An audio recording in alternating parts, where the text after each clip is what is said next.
Little Red Riding Hood.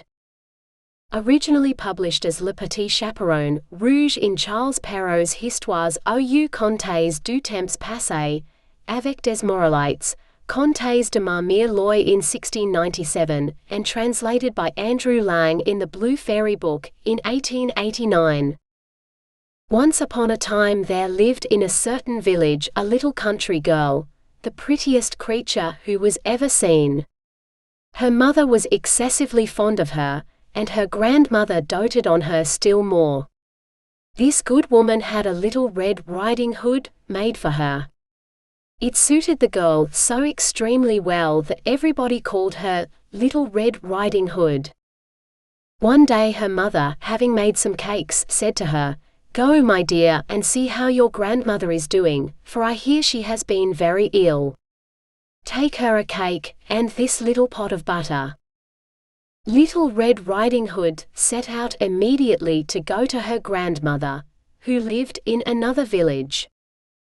As she was going through the wood, she met with a wolf, who had a very great mind to eat her up, but he dared not, because of some woodcutters working nearby in the forest. He asked her where she was going. The poor child, who did not know that it was dangerous to stay and talk to a wolf, said to him, "I am going to see my grandmother and carry her a cake and a little pot of butter from my mother." "Does she live far off?" said the wolf. "Oh, I say," answered Little Red Riding Hood, "it is beyond that mill you see there at the first house in the village." "Well," said the wolf, "and I'll go and see her too. I'll go this way and go you that, and we shall see who will be there first."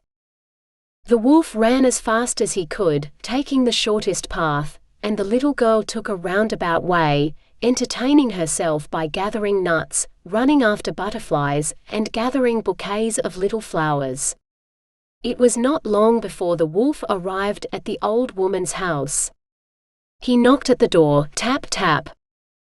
"Who's there?"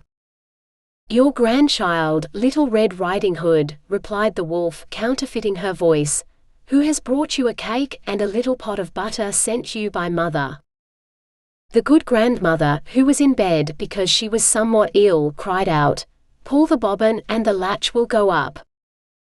The wolf pulled the bobbin, and the door opened, and then he immediately fell upon the good woman and ate her up in a moment, for it been more than 3 days since he had eaten.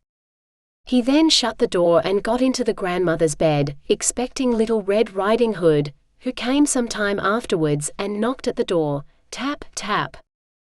"Who's there?" Little Red Riding Hood, hearing the big voice of the wolf, was at first afraid, but believing her grandmother had a cold and was hoarse, answered, "It is your grandchild, Little Red Riding Hood, who has brought you a cake and a little pot of butter mother sends you." The wolf cried out to her, softening his voice as much as he could, "Pull the bobbin and the latch will go up." Little Red Riding Hood pulled the bobbin, and the door opened. The wolf, seeing her come in, said to her, hiding himself under the bedclothes, "Put the cake and the little pot of butter upon the stool, and come get into bed with me." Little Red Riding Hood took off her clothes and got into bed. She was greatly amazed to see how her grandmother looked in her nightclothes, and said to her, "Grandmother, what big arms you have! All the better to hug you with, my dear."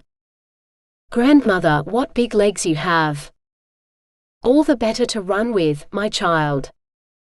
"Grandmother, what big ears you have! All the better to hear with, my child." "Grandmother, what big eyes you have! All the better to see with, my child."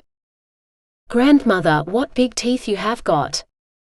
All the better to eat you up with." And saying these words, this wicked wolf fell upon Little Red Riding Hood, and ate her all up.